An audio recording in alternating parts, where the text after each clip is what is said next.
নমস্কাৰ ফ্ৰেন্ডছ, পুনৰ এটা নতুন ভিডিঅ'লৈ মই প্ৰাঞ্জল প্ৰতিমে আপোনালোকৰ মাজত উপস্থিত হৈছোঁ।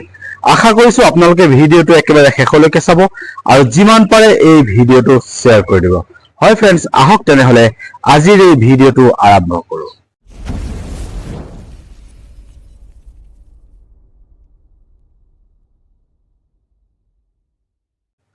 ফ্ৰেন্ডছ, আপোনালোকে মানুহে বিভিন্ন ধৰণৰ কাম কৰা দেখিছে, যিসমূহ কৰাৰ পিছত মানুহে সন্মান পাইছে, বিভিন্ন ৰাইজৰ তৰফৰ পৰা তেওঁলোকক সঁহাৰি জনাইছে।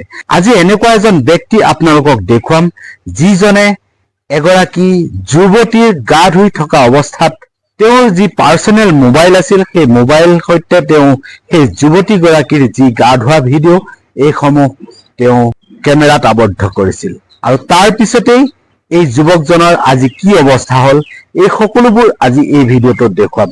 ফ্ৰেন্ডছ, আপোনালোকে মোৰ চাইডৰ স্ক্ৰীনত দেখিছে, এইজনেই হৈছে সেইজন ধুৰন্ধৰ যুৱক, যিজনে এগৰাকী যুৱতীক গা ধুই থকা অৱস্থাত গোপন তেওঁৰ মোবাইলৰ কেমেৰাৰে আবদ্ধ কৰিছিল সেই যুৱতীগৰাকীৰ সেই গা ধুই থকা ভিডিঅ'।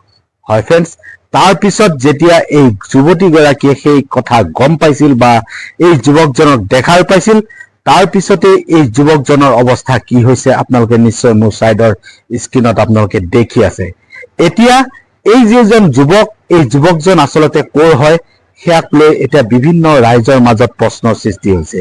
এই যুৱকজন হৈছে অসমৰ বাহিৰৰ এজন যুৱক, অৰ্থাৎ কলিকতাৰ এজন যুৱক বুলি জানিব পৰা গৈছে। আৰু তাৰ পিছতেই সেই যুৱতীগৰাকীৰ যিসকল লগত থকা তেওঁৰ বান্ধৱী আছিল, তেওঁলোকে এই যুৱকজনক কি কৰিছে আপোনালোকে সম্পূৰ্ণভাৱে দৃশ্যত প্ৰত্যক্ষ কৰক।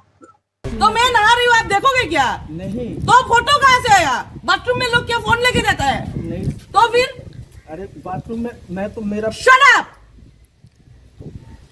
बाथरूम में ये वो फोटो कहाँ से आया? कहाँ से आया? और वो इतनी छोटी लड़की है, हाँ? क्या मैडम, क्या मैडम, फोटो क्यों लिया? नहीं लिया मैडम। तो फिर वो क्या है? ये क्या है क्या? जो है वो नहा रहा था और वो आदमी भी था बाथरूम में, वो वीडियो ले रहा था ऊपर से, ऐसा करके ऊपर से छत से वीडियो ले रहा था। वो कहाँ पे रहता है? वो कल वैसे तो कलकत्ता से आया ऐसा बोला था, लेकिन रहते हम लोग के सामने रहते, ऐसा नहीं करना चाहिए। कितने बजे उठ गया था? किसने देखा था? उसने खुद देखा, जो नहा रहे थे उसने खुद देखा। अगर उसने देखा नहीं होता तो क्या होता? आज ब्लैकमेल करेगा ना उसको। हाँ, ब्लैकमेल करता ना। अच्छा, उसने खुद देखा, इसने बोला। वीडियो भी मिला ना? हाँ, वीडियो भी मिला है। ফ্ৰেন্ডছ, আপোনালোকে শুনিলে এই যুৱকজনে যি এক নিকৃষ্ট কাণ্ড কৰিছে, এয়া কোৱাৰ এক ভাষা নাইকিয়া হৈ গৈছে।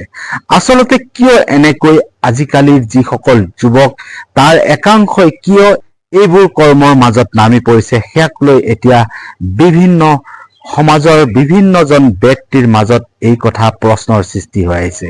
দিনে দিনে হত্যা হিংসা এইসমূহটো বাঢ়ি গৈছে আৰু তাৰ লগে লগে যিসকল যুৱতী আছে তেওঁলোকৰ কোনো নিৰাপত্তা নোহোৱা যেন হৈ পৰিছে।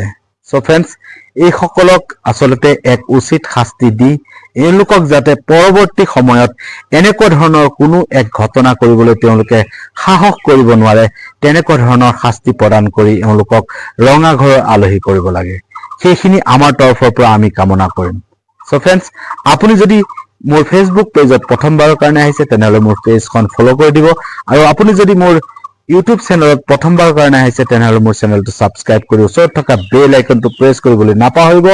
এনেকুৱা ধৰণৰ যিবোৰ ফেচবুক পেজত বা ছ'চিয়েল মিডিয়াত যিসমূহ ভাইৰেল খবৰ থাকে, এই সকলোবোৰ আপোনালোকৰ মাজলৈ লৈ আহিম। আকৌ আপোনালোকক পুনৰ এটা নতুন ভিডিঅ' লগ পোৱাৰ প্ৰতিশ্ৰুতিৰে মই প্ৰাঞ্জল প্ৰতিমে আপোনালোকৰ মাজৰ পৰা বিদায় দিছোঁ। ধন্যবাদ। জয় অসম, জয় হিন্দ।